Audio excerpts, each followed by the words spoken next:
And trailer பார்க்கும்போதே அதில அந்த லாஸ்ட் ஒரு டயலாக் சொல்லுவாரு. "உடம்புல கண்ணு இருக்கும், மூக்கு இருக்கும், வாய் இருக்கும். ஆனா உயிர் இருக்காதுன்னு."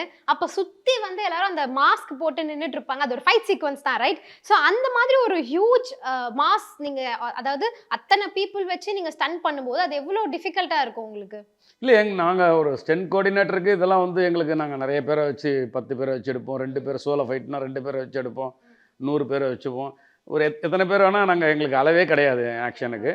பட் அந்த சீக்வென்ஸ் தான் முடிவு பண்ணோம். அந்த மாரி. ஸோ இந்த சீக்வென்ஸ்ல ஒரு ஜெயிலுக்குள்ள ஒரு வார்டன் மீறி ஒரு ஒரு பிரச்சனை நடக்குது. இந்த பிரச்சனைய எப்படி சால்வ் பண்றாரு? அப்படின்ற ஒரு கான்செப்ட். ஸோ இதில வந்து ரொம்ப ஜாலியா இருப்பாரு. அதே நேரத்தில தப்பிக்க நினைக்கிறவங்கள என்ன மாரி ட்ரீட்மெண்ட் குடுக்குறாருன்றது தான் இந்த இந்த ஆக்ஷனோட ஒரு எழுத்தா இருந்துச்சு. ஸோ அத நான் கோரியோகிராஃப் பண்ணி கொஞ்சம் பில்டப் பண்ணி சாருக்கு ஏத்த மாரி கொஞ்சம் டெவலப் பண்ணி குடுத்துருக்கேன்.